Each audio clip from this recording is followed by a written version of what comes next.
Good morning student. SST के online class में आपका स्वागत है। इस समय हम लोग कक्षा 9 में जो आप लोग का फर्स्ट चैप्टर है सिविक्स में या राजनीति विज्ञान में लोकतंत्र क्या है और लोकतंत्र क्यों आवश्यक है या क्यों है, इसी चैप्टर को पढ़ रहे हैं हम लोग। आज इस चैप्टर के थर्ड पॉइंट हेडिंग लोकतंत्र ही क्यों, यूनिफाइड डेमोक्रेसी क्यों जरूरी है, इसके बारे में पढ़ेंगे। इसमें दिया है एक शब्द एब्सोल्यूट पावर करप्ट्स एब्सोल्यूटली, अर्थात लोकतंत्र शासन प्रणाली में जनता जो शक्ति होती है वो जनता के हाथों में ही होती है। इस प्रकार हम कह सकते हैं कि इस प्रकार की प्रणाली में जनता चुनाव द्वारा एक कार्यकाल के पश्चात अपने शासक को क्या कर सकती है, बदल सकती है। और यही सबसे खूबसूरत है। जब भारत का संविधान बन गया, संविधान में इतनी सारी शक्तियां विधायिका यानी कार्यपालिका और विधायिका को दे दिया गया, तो लोगों ने प्रश्न किया आपके डॉक्टर भीमराव अंबेडकर से कि कहीं सर आप लोगों ने ऐसा तो नहीं कर दिया कि आप लोगों ने जो संविधान बनाया है वो संविधान क्या कह सकते हैं कि सरकारों को या शासकों को निरंकुश तो नहीं कर सकती। तो उन्होंने कहा कर सकती है, लेकिन जनता के पास एक बहुत बड़ा हथियार है, वो है मतदान का अधिकार। हर 5 वर्ष पे जो चुनाव होता है, उन चुनाव में जनता द्वारा जो चुने गए प्रतिनिधि है, यदि जनता के हिसाब से काम नहीं करेंगे तो जनता उन्हें अगले चुनाव में बदल देगी। इसीलिए जनता के पास ऐसे हथियार है जो कभी भी सरकार क्या कर सकती है, निरंकुश नहीं हो सकती है। अनुच्छेद 32 जो संवैधानिक उपचारों का सिद्धांत है, जिसे डॉक्टर भीमराव अंबेडकर ने क्या कहा, संविधान की आत्मा कहा, वो और ये वोट देने का अधिकार, ये दो जो हैं ये संविधान के सबसे प्रमुख कह सकते हैं लोगों के को एक हथियार, ये एक अस्त्र मिला हुआ है। ठीक है ना। इससे शासक में भी सत्ता में बने खोने का भय रहता है, जैसे मैंने बताया। लेकिन कुछ मामलों में हमने यह देखा है कि लोकतंत्रीय व्यवस्था के होने के बावजूद भी शासक का जो रवैया होता है बच्चों या व्यवहार होता है, वो तानाशाह की तरह होता है, जिसके कारण लोकतंत्र का जो अर्थ है, जनता के अधिकार, जनता के लिए काम और जनता के द्वारा जनता की समस्या सुनना, ये सारे अर्थहीन हो जाते हैं। इस संदर्भ में आप के सैन्य इस प्रकार उदाहरण हम लोगों ने पिछली बार देखा भी है कि किस तरीके से पाकिस्तान में सैन्य व्यवस्था और जिम्बाब्वे में के जो तानाशाह थे या जिम्बाब्वे के जो राष्ट्रपति थे रॉबर्ट मुगाबे, उनका उदाहरण ले सकते हैं। साम्यवादी शासन में साम्यवादी पार्टी का ही शासन होता है, जैसे आपका चीन में है। चीन में एक ही पार्टी है, कम्युनिस्ट पार्टी, और उसी के ही लोग वहाँ पे शासक हो सकते हैं, मंत्री बन सकते हैं। तो किस प्रकार का लोकतंत्र है, ये एक विवादास्पद विषय बना हुआ है। अतः बहुत बार अत्यधिक अधिकार पाकर भी तानाशाह से बने शासक क्या हो जाते हैं, भ्रष्ट हो जाते हैं। ऐसा पूर्वी यूरोपीय देशों में देखा गया है। मानव की दुर्बलताओं को न भुलाते हुए आज समूचा विश्व क्या है, लोकतंत्री व्यवस्था की ओर सर्वाधिक आकृष्ट है। ये सभी कमियां होने के बाद भी आज विश्व के जितने भी देश हैं वो लोकतांत्रिक शासन या लोकतांत्रिक सरकार की तरफ आकृष्ट यानी आकर्षित हुए हैं। ठीक है ना। साम्यवादी शासन में जनता को उसके वास्तविक अधिकार और समानता के अवसर, जैसे काम पाने का अधिकार, सस्ते राशन का अधिकार, सरकारी स्वास्थ्य सुविधाएं, मुफ्त शिक्षा, समान खेल अवसर और प्रतिभा को आयाम देनी होती, सरकारी प्रोत्साहन एवं सार्वजनिक परिवहन व्यवस्था इत्यादि प्राप्त होते हैं। ये सारी चीज़ें लोकतंत्र में प्राप्त होते हैं। लोकतंत्र में ये सभी अधिकार संविधान के नीति निदेशक तत्वों में रखे गए हैं। देखिए, नीति निदेशक तत्व के अधिक जो है बातें, उनका उल्लंघन करने पर आप कोर्ट नहीं जा सकते। देखिए, नीति निदेशक तत्वों में जो बातें लिखी गई हैं उसको मानने के लिए सरकार बाध्य नहीं है। वो एक लोक कल्याणकारी के ये कर्तव्य नीति निर्देशक जो चीज़ें हैं वो कर्तव्य हैं, अधिकार नहीं है। अगर सरकार नहीं करती है तब भी आप कोर्ट में नहीं जा सकते। हाँ, आपके पास एक हथियार है कि अगर सरकार आपकी बात नहीं मानती है तो जब अगली बार चुनाव होगा तो आप सरकार बदल देंगे। लेकिन अगर मौलिक अधिकारों की बात की जाए, अगर आपके मौलिक अधिकारों की सुनवाई नहीं होती, सरकार नहीं मानती है, किस तरीके से आपके अधिकारों का हनन करती है, तो आप न्यायालय के शरण में जा सकते हैं। ठीक है ना। किंतु वास्तव में नहीं मिल पाता। मैंने बताया लोकतंत्र तभी सार्थक हो सकता है बच्चे जब उसमें नागरिकों को सच्चे अधिकार प्राप्त हों, जनता अपनी इच्छा अनुसार से शासक बदल सके, न्यायपालिका जनहित में अपना दायित्व को संवैधानिक तरीके से क्या करे, अनुसरण कर सके या उसको पूरा कर सके, तभी ये लोकतंत्र की बातें हो सकती है। लोकतंत्र के गुणों पे चर्चा क्या करना है, लोकतंत्र के कौन कौन से गुण हैं, उन गुणों के बारे में चर्चा करना है। देखिए अब फिर वही बच्चों आ रहा है। मैडम लिंग 2 की कक्षा में हम लोगों ने प्रारंभ किया था। उन्होंने इस अध्याय को यहाँ तक पढ़ाने के पश्चात छात्रों में एक सवाल किया था कि उन्हें लोकतंत्र प्रणाली के शासन का सर्वोत्तम स्वरूप लगता है। इस प्रश्न पर सभी छात्रों ने कोई टिप्पणी नहीं की। योलोंदा जो उनका एक स्टूडेंट है, योलोंदा ने पूछा था, हम एक लोकतांत्रिक देश में रहते हैं। पिछले अध्याय में हम लोगों ने पढ़ा भी है मैम कि विश्व भर में सभी लोग लोकतंत्र चाहते हैं। जिन देशों में पहले लोकतांत्रिक शासन प्रणाली नहीं थी वहाँ भी अब इसे अपनाया जा रहा है। लोकतंत्र के विषय में सभी महान लोगों ने अच्छी बातें ही कही हैं। क्या इतने से ही यह स्पष्ट हो जाता है कि लोकतंत्र सबसे अच्छा है? क्या अभी भी इस पर चर्चा करने की आवश्यकता है? केवल बड़े लोगों के कहने मात्र से कि लोकतंत्र बहुत अच्छा है, क्या यह सही है? बिल्कुल नहीं है। तांगकिनी दूसरी जो बच्ची है वो भी मैम से क्वेश्चन पूछ रही है। तंगनी ने लिंग 2 मैडम से कहा कि हम किसी चीज़ को केवल इस कारण नहीं स्वीकार कर लेते हैं कि बाकी लोग इसे स्वीकार कर रहे हैं या बाकी लोग इसे अच्छा कह रहे हैं। जेनी, हाँ यह सही रास्ता नहीं है। लोकतंत्र से हमारे देश को क्या मिला? हमारे देश में आधी से ज़्यादा समय से लोकतंत्र है, तब भी अब भी हमारे यहाँ इतनी ज़्यादा गरीबी व्याप्त है। क्या मतलब है लोकतंत्र का? बिल्कुल सही है रिवियांग।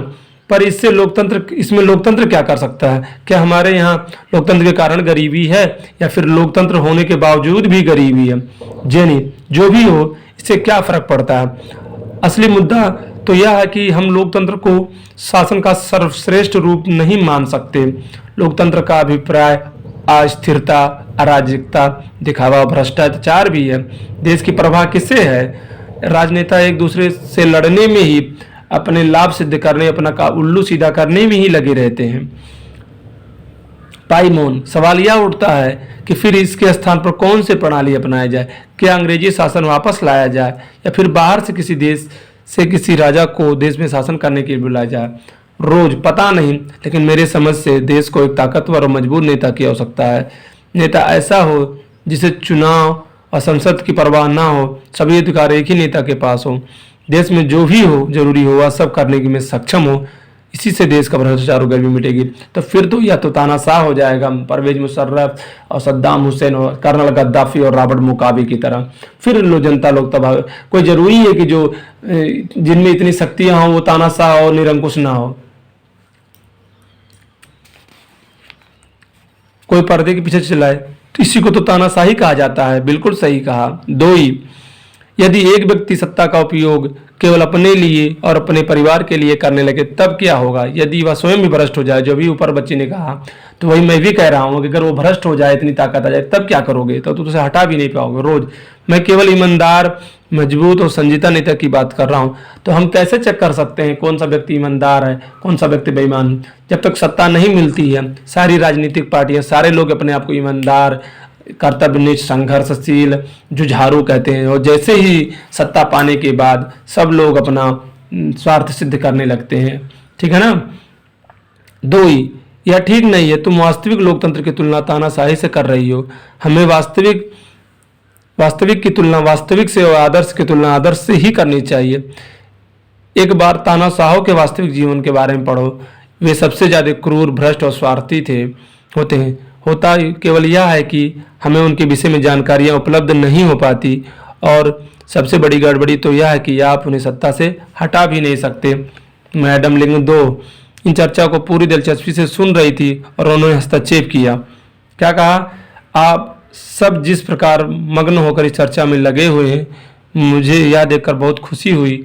मैं नहीं जानती कि कौन गलत है कौन सही है, या तो आप लोग सुलझाएं, लेकिन मुझे प्रतीत हो रहा है कि आप सभी लोग खुले दिमागों से बात कर रहे हैं। यदि कोई आपको रोकने का प्रयास करता है या अपनी बात कहने के लिए आपको सजा देता है तो निश्चित रूप से आपको काफ़ी आपको बुरा लगता होगा।